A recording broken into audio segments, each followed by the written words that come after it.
L'Opadel est une jeune organisation qui est créée en février 2004 par un groupe de jeunes qui étaient de Port-au-Prince, de Jacmel, qui étaient allés à Port-au-Prince, qui étaient allés à Jacmel pour des études ou bien qui ont d'habitude d'aller travailler à Saint-Domingue. On a consenti pour retourner à la montagne pour monter une organisation. Et depuis 2004, nous travaillons dans le domaine de l'agriculture pour pouvoir sortir les paysans de l'agriculture archaïque qu'ils pratiquaient depuis fort longtemps pour pouvoir les aider à mieux pratiquer une agriculture plus économique pour pouvoir subvenir à leurs besoins.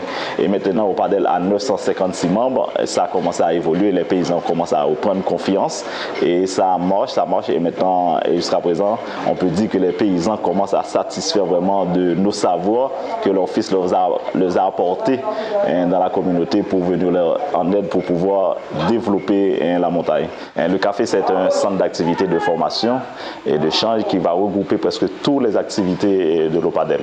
Et avant tout, je pourrais dire que le café, le projet de café est financé par un groupe de partenaires aidé par Planète Urgence, qui est bien Fondation de France, la Fondation de Carasso et tant d'autres organismes qui viennent porter leur soutien au développement de notre communauté qui est bien la montagne de Jacmel.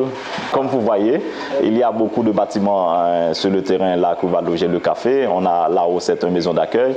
Cette maison-là, c'est une maison qu'on a accueilli les congés solidaires. Ce sont des personnes qui viennent de la France qui nous apportent des connaissances. C'est cette maison-là qu'on accueille les gens là. Et plus bas, on voit il y a un centre de formation. Après le centre de formation, on a le bloc administratif. Et après, on a une petite bibliothèque qui est une bibliothèque informatisée.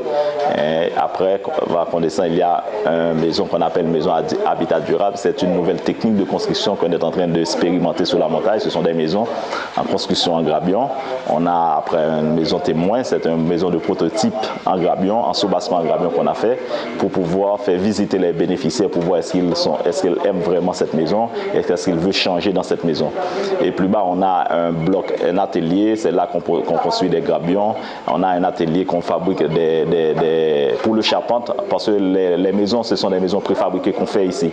On construit les grabions et la structure en bois sont préfabriquées à l'atelier. Ce sont des kits qu'on envoie aux bénéficiaires.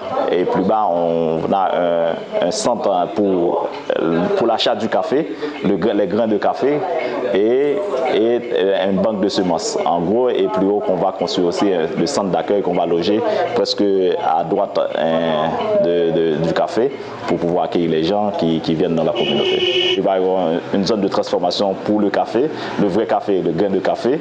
Il va y avoir une sorte de banque de semences pour pouvoir stocker les meilleures semences de qualité pour les paysans de la montagne. Il va y avoir encore un centre d'accueil pour pouvoir accueillir les gens qui viennent de la montagne, parce que nous devons attirer les gens pour venir aussi à la montagne, parce que ce sont des gens qui viennent de la montagne qui pourraient nous apporter des idées nouvelles pour pouvoir aller vraiment vers le développement que nous rêvons pour la montagne. Et il va y avoir un centre de formation, c'est là encore que nous misons pour pouvoir travailler avec les paysans, surtout dans le domaine de l'agriculture, pour une formation réelle vraiment pour pouvoir produire beaucoup plus de manger ou bien de nourriture pour les paysans, parce que ça fait longtemps les paysans ont tendance à abandonner la terre pour aller se réfugier dans les villes.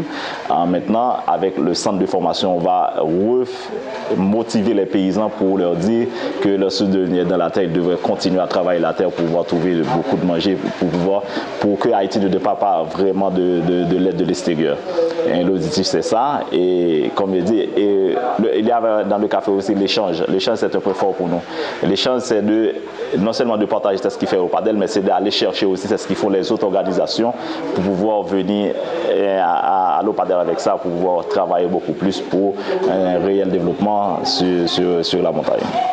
On se trouve devant la maison prototype qui est en fait la première maison du projet de construction en gabion. Donc ça se passe comment? C'est que la technique de construction est beaucoup plus fine sur la conception et sur la fabrication initiale. C'était pas très simple de concevoir une maison dont la base est en gabion, dont la superstructure est en bois avec une maçonnerie de chaux, dont les fenêtres ont des techniques un petit peu particulières. Donc c'était pas très simple de concevoir ça. L'apport essentiel des experts d'architecture et développement, c'est justement de permettre cet aspect-là. Et c'est un petit peu la technique de fonctionnement de Planète Urgence ici à la montagne, c'est de s'entourer au maximum de sachants, d'experts et de nous permettre d'apporter et surtout de laisser des techniques à un groupement comme Opadel, qui est un groupement solide, qui fonctionnait déjà avant, qui fonctionnera après. Donc l'apport de architecture et développement, l'apport d'IT futur dans l'enseignement numérique ont permis de monter ce qu'on voit ici, qui est quand même assez impressionnant, qui était pratiquement inimaginable il y a un an, mais qui laissera un outil de travail au groupement en place qui va être important et surtout qui est reproductible. Ça pour me faire, sans qu'il a fait ta